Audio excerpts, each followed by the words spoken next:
কুকু টিভি। নীল, 6টা বেজে গেছে কি? না, এখন মাত্র 5:30 বাজে। খুব ভালো যে তুমি টাইম দেখতে পারো। তুমিও শিখতে পারো।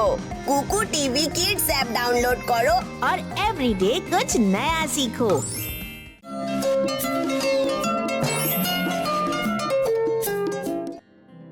নায়রা আর নীল ওদের ঠাকুমার সাথে বাড়ির পাশের কৃষ্ণ মন্দিরে গেল। মন্দির খুব সুন্দর এবং বড়, তাতে আছে পিলার্স, মাথার চূড়া, আরও অনেক কারুকার্য করা। নীল আর নায়রা দুজনেই খুব খুশি আর মন্দির দেখার জন্য এক্সাইটেড। ওরা দেখলো কয়েকজন গাঁদা ফুলের মালা দিয়ে মন্দির সাজাচ্ছে। মন্দিরের ভেতরে ঢুকে ওরা দেখলো কৃষ্ণ ঠাকুরের অনেক বড় মূর্তি। কৃষ্ণ ঠাকুর দাঁড়িয়ে আছে তার হাতে বাঁশি নিয়ে। মূর্তির সামনে কয়েকজন মহিলা বসে আছে এবং একটা বাচ্চাদের দোলনা সাজাচ্ছে। দোলনাটা রূপোর ছিল। ওরা জুঁই ফুল দিয়ে ওটা সাজাচ্ছিল। এই ফুলের গন্ধ খুব ভালো। নীল আর নায়রার গন্ধটা খুব ভালো লেগেছে। ঠাকুমা, আমরা কোথায় আছি আর এখানে কি হচ্ছে? নায়রা, আমরা কৃষ্ণ মন্দিরে আছি। সবাই এখানে জন্মাষ্টমীর জন্য প্রস্তুতি নিচ্ছে। তার মানে কি ঠাকুমা? নীল, ঠিক যেমন আমরা তোমার জন্মদিন সেলিব্রেট করি, ঠিক তেমনই ওরা কৃষ্ণ ঠাকুরের জন্মদিনের প্রস্তুতি নিচ্ছে। ও ঠাকুমা, আমাকে এই ব্যাপারে আরেকটু বলো।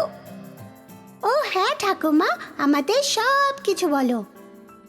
হ্যাঁ নীল আর নায়রা, কিন্তু আগে ঠাকুরের কাছে গিয়ে প্রার্থনা করো সবাই।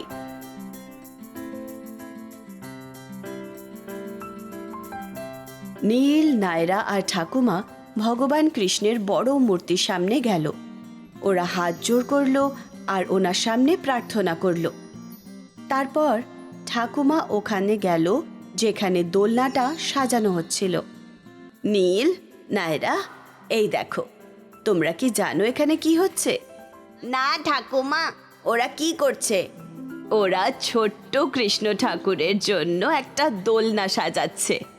আজ রাতে ছোট্ট কৃষ্ণ ঠাকুরকে ওরা এই দোলনায় রাখবে আর গান গাইবে।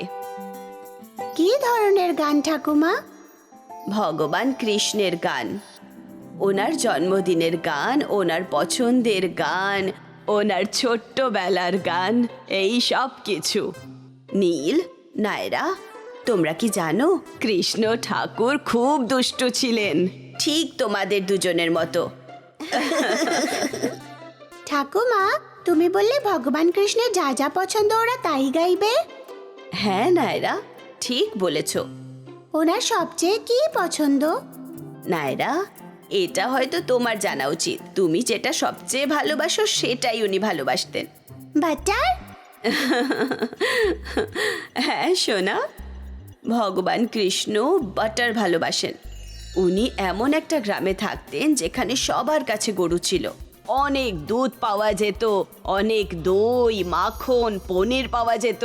ওনার মা ওনাকে অনেক মাখন খেতে দিতেন, কিন্তু তাও উনি আরও বেশি খেতে চাইতো। একদম নায়রার মতো।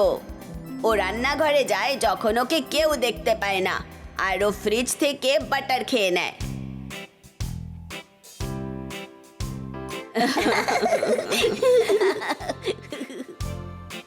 হ্যাঁ ঠাকুমা, আমার মাখন খুব ভালো লাগে, আর দইও। মা আমাদের দুপুরে খাবার সময় দই দেয়। আমাদেরও কি গরু আছে?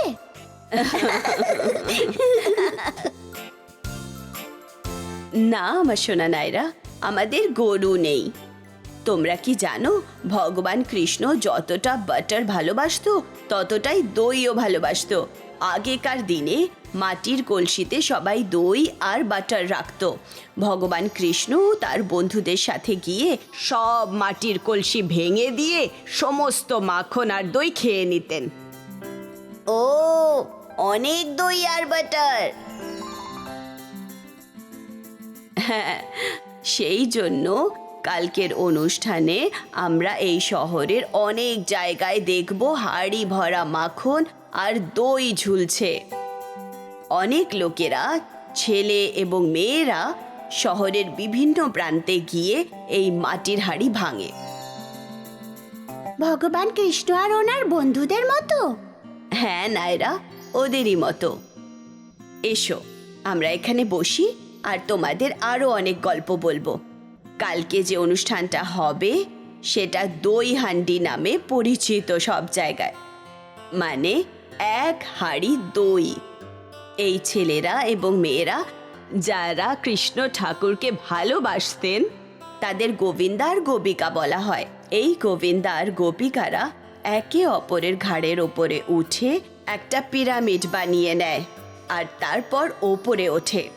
তারপর তারা দই ভরা ক্লে পটটা ভাঙে, একদম যেরকম লিটল কৃষ্ণা করত। এটা তো খুব ভালো ঠাকুমা। আমি আর নীল কি এটা করতে পারি? হ্যাঁ নায়রা, তুমিও পারবে, কিন্তু কয়েক বছর পরে।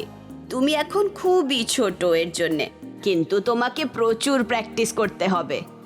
ঠিক আছে ঠাকুমা, আমি আর নায়রা প্র্যাকটিস করব, আর ততদিন তুমি ফ্রিজ থেকে মাখন খেয়ে যাও, যখন কেউ দেখতে পাবে না।